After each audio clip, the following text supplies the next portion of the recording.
என்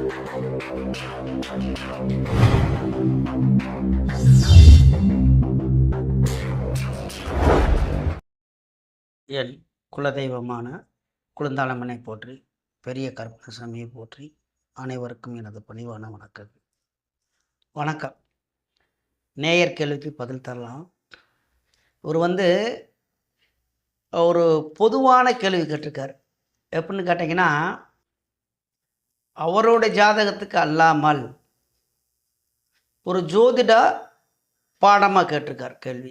இது அப்போ ஜோதிடர்களுக்கு தான் புரியும்.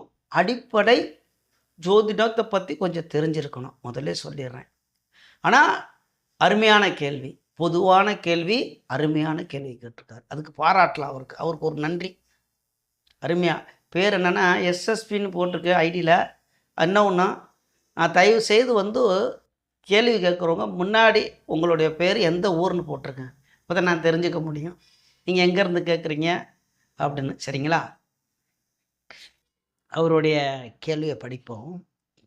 வணக்கம் அண்ணா அப்படிங்கிறாரு. உங்களுக்கு வணக்கம், நன்றி. ஒரு கிரகம் எந்த கிரகத்தின் நட்சத்திர சாரத்தில் இருந்தால் நன்மை மற்றும் எந்த பாவத்தில் நட்சத்திரத்தில் இருந்தால் நன்மை? நவக்கிரகங்கள் சாரம் கொடுத்த கிரகத்திற்கு எப்படி இருக்க வேண்டும்? சாரநாதன் எப்படி இருக்க வேண்டும் அப்படின்னு கேட்டிருக்காங்க. பொதுவாக நட்சத்திர சாரத்தில் சாரநாதன் வீடு கொடுத்தவன் எப்படி இருக்கு? வீடு கொடுத்தவன் இல்லை, இந்த சாரம் நட்சத்திர சாரங்குவாங்க. அதுதான் கொஞ்சம் ஜோதிடம் தெரிஞ்சிருக்கணும் அப்படிங்கிறேன். பொதுவாக அடிப்படை ஜோதிடம், பஞ்சாங்கத்தை கூட விடுங்க. பஞ்சாங்கம்னா வாரம், திதி, கரணம், யோகம், நட்சத்திரம் வரும். வாரம், நாள், நட்சத்திரம், திதி, கரணம், யோகம், இந்த அஞ்சு ஐந்து அங்கங்கள் சேர்ந்தது தான் பஞ்சாங்கம் அப்படின்னு எடுக்கலாம். பஞ்சாங்கம் தெரிஞ்சிருக்கணும் தான், ஆனால் அடிப்படை விதிகள் தெரிஞ்சிருக்கணும் ஜோதிடத்தில். இப்போ இந்த கேள்வி இது உங்களுக்கு புரியணும் அப்படின்னா கேள்வி கேட்டவர் ஜோதிடர் தான். ஏன்னா அவர் ஜோதிடத்தை பற்றி தெரிஞ்சதுனால தான் அவர் கேட்குறாரு. இந்த வீடியோ பார்க்குற மற்றவர்களுக்கு இது எப்படி புரியும்னு எனக்கு தெரியல. இருந்தாலும் அருமையான கேள்வி, இதுக்கு ஒவ்வொன்றுக்கும் பதில் தர்றேன். அருமையான கேள்வி, எல்லாம் தெரிஞ்சிக்க வேண்டிய விஷயங்கள் ஜோதிடத்தில். அப்போ அடிப்படை தெரிஞ்சிருக்கணும். 12 ராசி தெரிஞ்சிருக்கணும், மேசம் முதல் மீனம் வரை. 27 நட்சத்திரம் தெரிஞ்சிருக்கணும், அஸ்வினி முதல் ரேவதி வரை. ஒவ்வொரு நட்சத்திரத்தமாக சொல்லிட்டு போகலாம். இப்போ 12 ராசின்னு சொல்லணும்னா அப்போ டைம் ஆகும். மேசம், ரிஷபம், மிதுனம், கடகம், சிம்மம், கன்னி, துலாம், விருச்சிகம், அப்படி சொல்லிக்கிட்டே போகலாம். விருச்சிகத்துக்கு அடுத்து தனுசு, மகரம், கும்பம், மீனாக போயிட்டே இருக்கும். அதே மாதிரி 27 நட்சத்திரம் அஸ்வினி, பரணி, கார்த்திகை, ரோகிணி, மிருகசீர்ஷம், திருவாதிரை, புனர்பூசம், பூசம், ஆயில்யம், அப்படி வரிசையாக போயிட்டு இருக்கோம் ரேவதி வரைக்கும். இது கண்டிப்பாக தெரிஞ்சிருக்கும். அடுத்தது இந்த நவக்கிரகங்கள் 9 கிரகம் இருக்குல்ல, சூரியன், சந்திரன், செவ்வாய், ராகு, குரு, சனி, புதன், கேது, சுக்கிரன், இப்படி தெரிஞ்சிருக்கணும். அதுக்கு மேலே இது ஒரு கடல். இந்த அடிப்படையினால தெரிஞ்சிருந்தா தான் இப்போ நான் சொல்கிறது உங்களுக்கு புரியும். ஒன்றுமே தெரியாமல் அப்போ நீங்கள் வாட்டில் ஜோதிடம் பார்த்துட்டு இது என்னடா இவன் நம்ம சொல்லிக்கிட்டு இருக்கேன், இவனும் நமக்கும் புரிய மாட்டேங்குது, நல்லா இருக்குமா இல்லை இந்த ராசிக்கு நல்லா இருக்குமா இல்லை ஒட்டுமா பணம், இந்த மாதிரி எதிர்பார்க்குறாங்க. இப்போ என்ன அப்படின்னா விவிஎஸ் ஓடணுமா, ஒரு ராசியை சொல்லி இந்த ராசிக்கு இன்றைக்கி யோகா இருக்குது, கொட்ட போனால் அவர் வாட்டில் படுத்துக்குவார் வீட்டில், கொட்டிடுமா? அப்படி கிடையாது. ஜோதிடம் அது எங்கேயோ கொண்டு போகுதுங்களா. ஜோதிடங்கிறது வேற, யோகங்கிறது வேற. இப்போ அவர் கேட்குற ஒவ்வொரு கேள்விக்கு நம்ம பதில் தருவோம். ஒரு கிரகம் எந்த கிரகத்தின் நட்சத்திர சாரத்தில் இருந்தால் நன்மை அப்படின்னு கேட்குறார். முதல் கேள்வி, எந்த சாரத்தில் இருந்தாலும் நல்லா தெரிஞ்சுக்கங்க. 9 கிரகத்தோடைய சாரம். ஒரு உதாரணத்துக்கு சொல்லிடுறேன். உங்களுக்கு முதல் நட்சத்திரமான அஸ்வினி, மகம், மூலம் இது வந்து கேதுவோட நட்சத்திரம். இந்த நட்சத்திரத்துக்கு அதிபதி யாருன்னு கேட்டிங்கன்னா கேது பகவான். இப்போ பரணி, பூரம், பூராடம்னா சுக்கிரன். இதே மாதிரி ஒரு நட்சத்திரத்துக்கு, அதாவது ஒரு கிரகத்துக்கு 3 நட்சத்திரம் வரும். அப்படி எடுத்துக்குவோம். ஒரு கிரகத்துக்கு 3 நட்சத்திரம் வரும். இதில் இந்த இந்த இந்த இதை ஒரு ஒரு மைண்டில் ஏற்றிக்குங்க. வந்துருச்சுங்களா? அடுத்து இந்த சாரம் அப்படிங்கிறாங்களே, அது என்ன கேட்குறாங்க அப்படின்னா, 12 ராசி கட்டம் இருக்குல்ல, அதில் வந்து மொத்தம் வந்து டிகிரியாக பிரிச்சிருக்காங்க. 360 டிகிரி மொத்தத்துக்கு. அதில் ஒரு ராசி கட்டத்துக்கு 30 டிகிரி. புரியுதுங்களா? அதான் கொஞ்சம் அடிப்படை ஜோதிடம் தெரிஞ்சிருக்குன்னு சொல்கிறேன். கொஞ்சம் போராடிக்கிற மாதிரி தான் இருக்கும். ஆனால் நல்ல அருமையான கேள்வி. அந்த 30 டிகிரிக்குள்ள நட்சத்திரத்தை வந்து அந்த 27 நட்சத்திரத்தை வந்து அடைக்கணும். எவ்வளோ? 360 டிகிரிக்குள்ளே இந்த 27 நட்சத்திரத்தை உள்ளே அடைக்கணும்.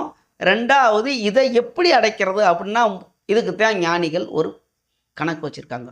ஒவ்வொரு நட்சத்திரத்துக்கும் 4 பாதம். இந்த பாதம் என்னன்னா பங்கு பிரிக்கிறதுன்னு வச்சுக்கோங்க.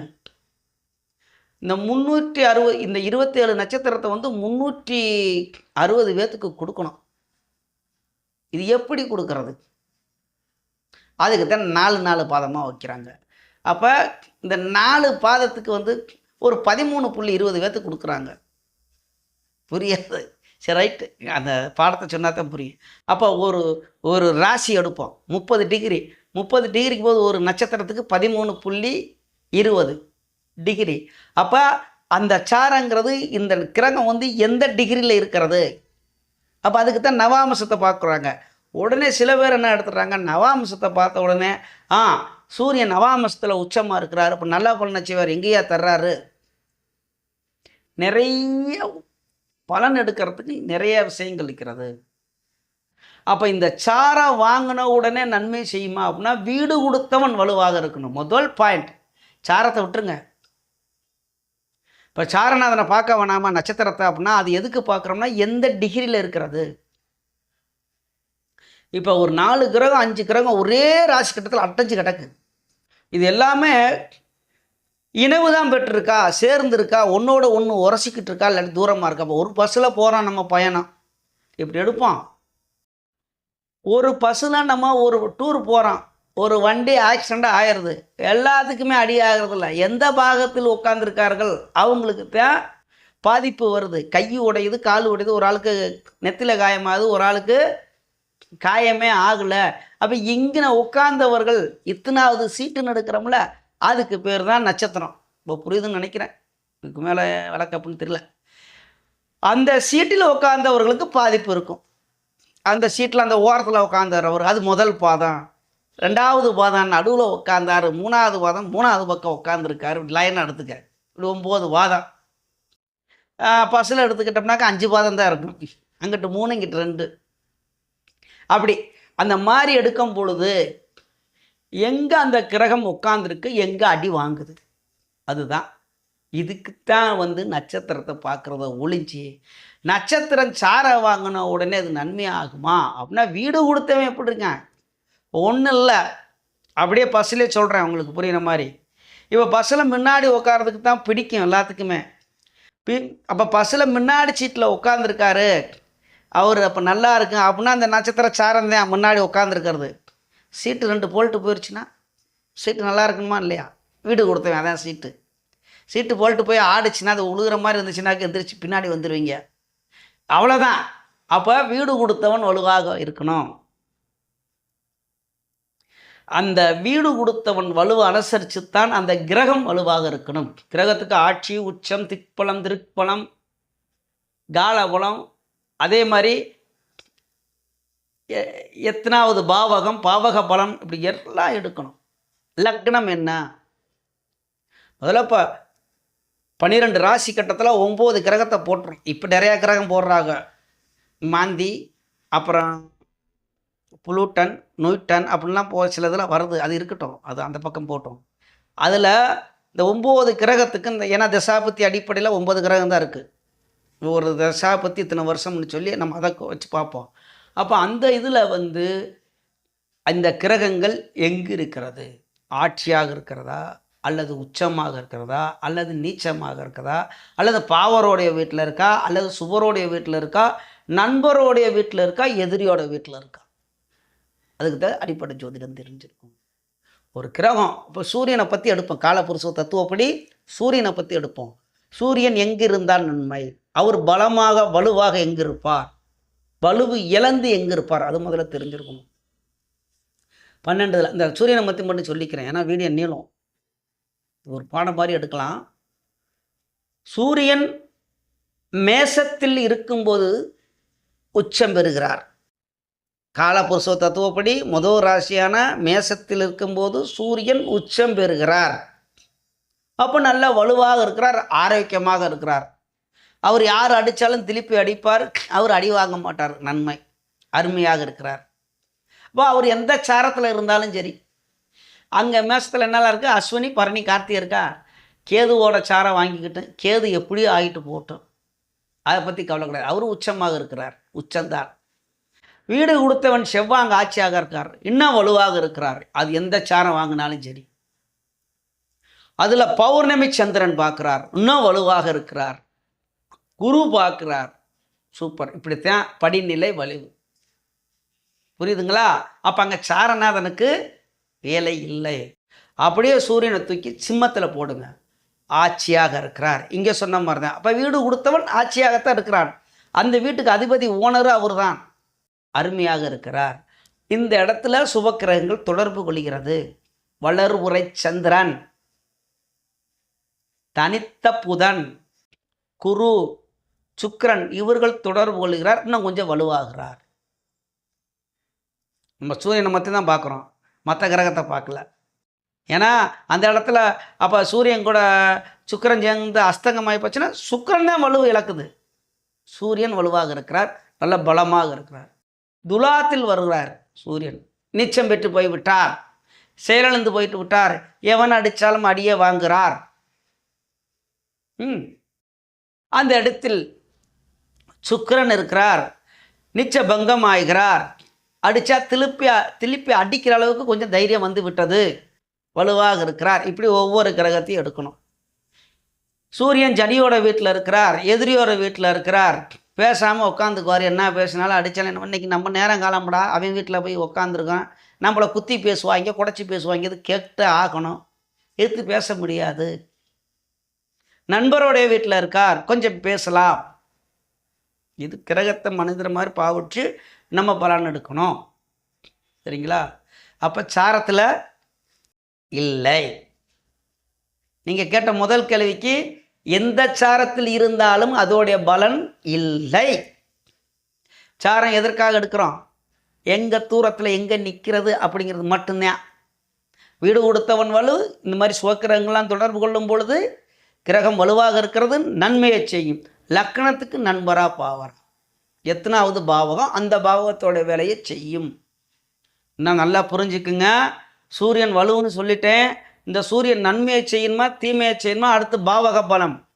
லக்னம் என்ன, நீங்கள் வாட்டில் கிரகம் வலுவாக இருக்குது நன்மையை செய்யணும்னு பலன் எடுத்தோம், கோட்டையை விட்டுருவோம், ரைட்டு, அதுக்கு அடுத்தபடியாக வந்துடுவோம். அடுத்து என்ன கேள்வி கேட்குறீங்க? மற்றும் எந்த பாவாதிபதி நட்சத்திரத்தில் இருந்தால் நன்மை, அது எந்த பாவமாக இருக்கட்டுமே, இப்போ தானே சொல்கிறேன், நட்சத்திரத்தை அது எந்த பாவமாக இருக்கட்டும். ஒன்றாம் இப்போ லக்னாதிபதியோட பாவத்தில் இருக்கிறார், அப்படி எடுப்போம், எந்த லக்கணமானாலும் எடுத்துக்கங்க. நீங்கள் போட்டு உங்கள் லக்கணத்தையே போட்டு தான் நல்லாயிருக்கும், எந்த லக்கணமாக இருக்கட்டும். இப்போ இப்போ இப்போ பாவ கிரகமாக எடுப்போம், சனி எடுப்போம், செவ்வாய் எடுப்போம்.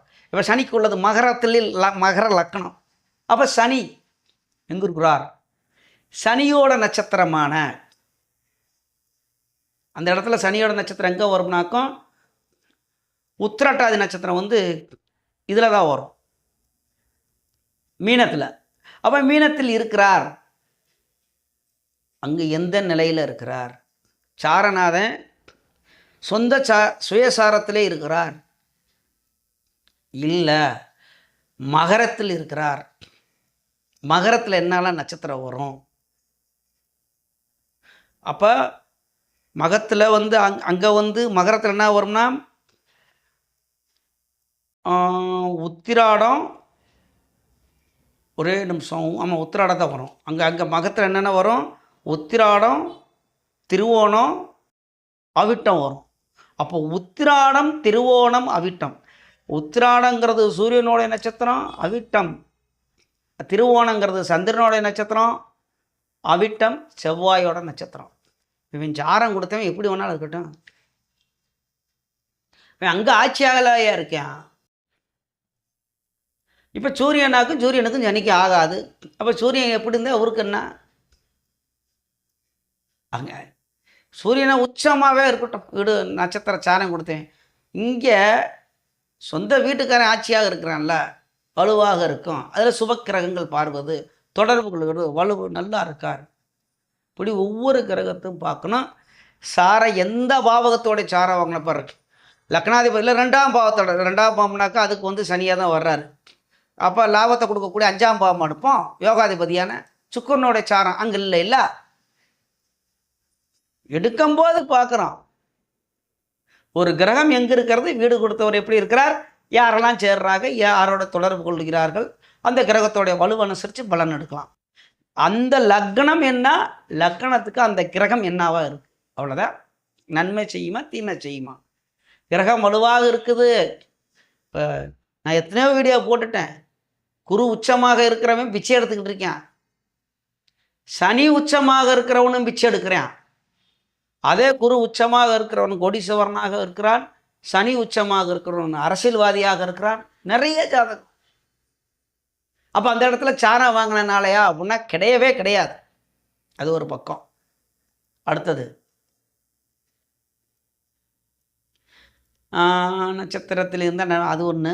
நவக்கிரகங்கள் சாரம் கொடுத்த கிரகத்திற்கு எப்படி இருக்குமோ, நவக்கிரகங்களும் சாரம் கொடுத்த கிரகங்களும். ஐயா நீங்கள் கேட்குறது ஃபுல்லாக சாரத்தை பற்றியா? நவக்கிரகங்கள் 9 கிரகம் ஒரு சாரம் கொடுத்தவனு அவனும் இணையிறான் அப்படின்னா அது எப்படி இருக்கும் அப்படின்னாக்கா அப்படியே வந்துடுறேன். இப்போ எடுந்துடுறேன். சனியை பற்றி பேசினேன்ல மகரத்தில், அங்கே உத்திராடம்னு ஒரு நட்சத்திரம் இருக்குல்ல, அங்கே அப்படி தானே இருக்குது. ஆமாம், உத்திராடம். சனி உத்திராடம் சாரம் வாங்கி அந்த சூரியனோடு அங்கே இனவு பெறட்டும், இல்லாட்டி சூரியன் ஏதாவது தொடர்பு கடகத்தில் இருந்து பார்வை பார்க்கட்டும். அப்போ இந்த நன்மையான 2 பேரும் அடிச்சுட்டு கிடப்பாங்க, அப்பனும் பிள்ளையும். மகரத்திலே இருந்தால் அப்பையும் பேச்ச சட்டையே பண்ண மாட்டேன் மகன்.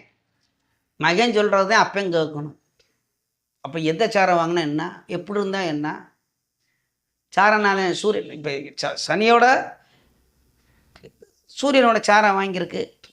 சனியும் சூரியனும் இனவு போட்டால் எப்படி இருக்கும் நீங்கள் பாவிச்சுக்குங்க.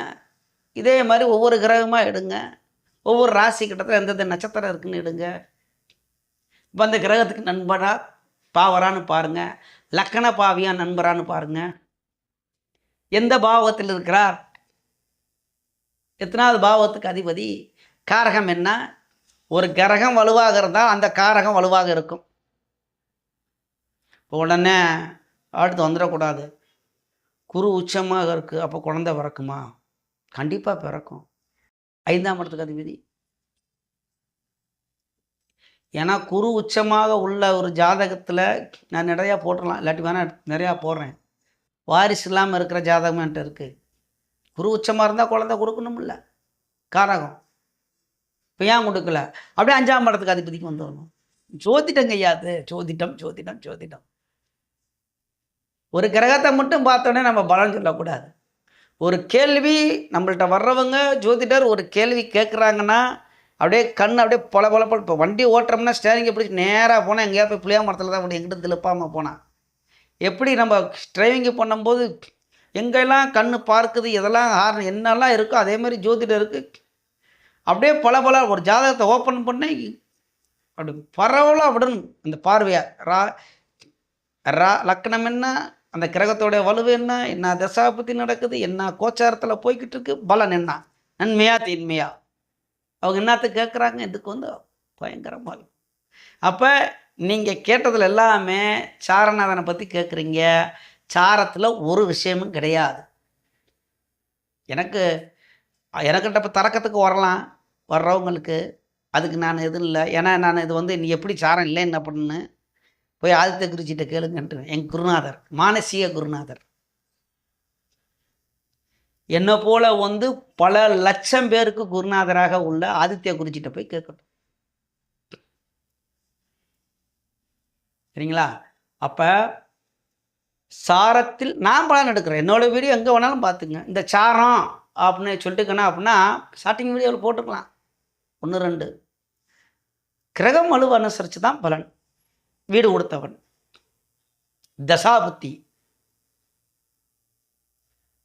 போதுன்னு நினைக்கிற விளக்கம் அவ்வளோதான் நீங்கள் கேட்ட கேள்விக்கு. அப்போ சாரம் கொடுத்தவன் எப்படி வேணாலும் எடுக்கட்டும், அதை இனிமேல் பார்க்க தேவையில்லை. வீடு கொடுத்தவன், உடன் இருந்த கிரகங்கள், கிரகத்தோடைய வலுவனுசரித்து லக்னம் என்ன ஆதிபத்தியம் காரகத்துவங்கள் பலன் நடக்கும். இன்னமும் தெளிவாக சொல்கிறேன். ஒரு லக்கணத்தை எடுத்துக்கோங்க. இல்லை இப்போ சொன்ன மாதிரி நீங்கள் ஏதாவது ஒரு கிரகம், நான் எந்த கிரகத்தை வச்சு வேணாலும் சொல்லலாம். இன்னொன்றும் சொல்கிறேன், சனி இருக்கிறதுலே பாவ கிரகம் சனியை எடுப்போம். ராகுக்கு எதை எடுத்து அது வேறு மாதிரி போகணும். சனியை எடுப்போம். அந்த சனி கொடுக்கக்கூடிய லக்கணத்துக்கு எடுப்போம். அவர் வலுவாக இருந்தால் யாருக்கெல்லாம் நன்மை செய்வார்னு எடுத்துட்டோம்னா சுக்கிரன் அணியை சேர்ந்தவர்கள். சுக்கிரன் அணி அப்படிங்கும்போது சுக்கிரனுடைய ராசியான ரிஷபம், துலாம், மிதுனம், கன்னி, மகரம், கும்பம், இந்த 6 லக்கணக்காரர்களுக்கும் சனி நன்மையை செய்வார். அப்போ அவர் வலுவாக இருக்கணும். சரி, சனி வலுவாக இருக்கிறார் அப்படின்னா எந்த ஒரு சுபரோடைய தொடர்பு கொள்ளாமல், சுபக்கிரகத்தோடைய தொடர்பு கொள்ளாமல், அசுரோடைய தொடர்பு கொண்டால் பாவத்தவன் தான். பாவச் செயலை செய்வார், அவருடைய குணங்களை செய்வார், அவர் மோசமானவன். இது சோதிடம். அப்படியே சுற்றி சுற்றி வரும். சனி கிரகம் நன்மையாக செய்யணுமா? சுக்கிரனு கூட இணைவு இருக்கட்டும், புதனுடைய இணைவு இருக்கட்டும், ஆட்சியாக இருக்கட்டும், உச்சமாக இருக்கட்டும், அது அப்பறம் அது மாற்றி வைக்கணும். குருவோடைய தொடர்பு கொள்ளட்டும், வளர்புரை சந்திரன், சந்திரனோட தொடர்பு கொண்டால் சந்திரன் தான் பாதிக்கும். ஆனால் சனி நன்மையாகுவார். இது ஜோதிடம். உள்ட்டு எடுக்கணும். அப்போ சனியோட தசாபுத்தி காலகத்தில் நான் சொன்ன இந்த 6 லக்கணத்துக்கும் சனி இயற்கை சுபக்கிரகங்களோடு சேர்ந்திருக்கும் போது இயற்கை நல்ல கிரகம், நைசரிக்க சுபர் அப்படிங்குவாங்க. அப்போ இயற்கை நல்ல ஒன்றோட சேரும்போது நல்லதை செய்வார், தீய ஒன்றோட சேரும்போது தீய சக்தியை செய்வார். குடிகாரனோட சேர்ந்தால் குடிக்க செய்வார். நல்ல உடையோட சேர்ந்து நல்ல வார்த்தை பேசணும், நன்மை செய்ய நன்மையை செஞ்சுட்டு போயிடுவார். நல்ல லக்கணமாக இருந்தார். கெடுக்கக்கூடிய லக்கணமாக இருந்தால் நல்லா கெடுத்து விட்டு போயிடுவார். அதை நிறையா விஷயங்கள் பார்க்கணும். சரிங்களா? அப்போ சாரத்துக்கு நம்ம என்ன செஞ்சிட்டோம்? சாரத்தினால ஒரு பலன் இல்லைன்னு நான் சொல்லக்கூடாது. சாரம் பார்க்கலாம். சாரம்னா எந்த இடத்துல நிற்கிது கிரகம் அப்படி பார்க்கலாம். எந்த எந்த எவ்வளோ தூரத்தில் நிற்கிறன்னு பார்க்கலாம். அதெல்லாம் எடுத்துக்கலாம். அதனால் ஒன்றும் தப்பு கிடையாது. எங்கே இருந்தாலும் நன்மையும் செய்யும். எந்த சாரத்தில் வாங்கினாலும் தீமையும் செய்யும். கிரகத்தை வலுவனுசரித்து புரியும்னு நினைக்கிறேன். நீங்கள் கேட்குற கேள்விக்கு முதல் பதிலை சொல்லியிருப்பேன். எப்படி எந்த சாரம் வாங்கினாலும் நன்மையும் செய்யும் தீமையும் செய்யும். கிரகத்தின் வலுவனுசரித்து லக்கணம் ராசி அனுசரித்து. லக்கணம் தான், ராசிக்கு போக வேணாம், லக்கணம். சரிங்களா? அப்போ நமது யூடியூப் இது வந்து நிறையா பேர்த்துக்கு புரிஞ்சிருக்காது. இன்னமும் சொல்கிறேன், ஜோதிடர் அல்லாதவர்களுக்கு இந்த வீடியோ சுத்தமாக புரிஞ்சிருக்காது. ஜோதிட பாடம் தெரிஞ்சவங்களுக்கு புரியும். இன்னமும் ஆதி காலத்துலேன்னு நான் யாரையும் குறை சொல்கிறதுக்குலாம் நானே நேரடியாக பார்த்துருக்கேன். 4ஆம் பாவகத்தில் ராகு சனி அவ்வளவுதான் உருப்படாதவங்க, அவன் தான் நல்லா இருப்பேன். 2ஆம் பாவகத்தில் நாங்கள் நிறைய விஷயங்கள் இருக்குது. நம்ம அதை பற்றி குறை சொல்ல வேணாம். இதே மாதிரி அந்த குன்னோட்டத்திலே போக வேண்டாம். இந்த சாரத்தில் வாங்கியிருக்குது இதெல்லாம் பெண்ணுடைய ஜாதகத்தில் எழுதப்பட்டு உள்ளதெல்லாம் பார்த்தோம்னா கன்ற தண்ணி வரும். ரொம்ப கொச்சையாக எழுதிருக்கும். அது அந்த பக்கம் போவேனா. சரி, நமது யூடியூப் சொந்தங்கள் அனைவரும் வளமுடன் வாழ்வீர்கள், நன்றாக இருப்பீர்கள். நன்றி, வணக்கம்.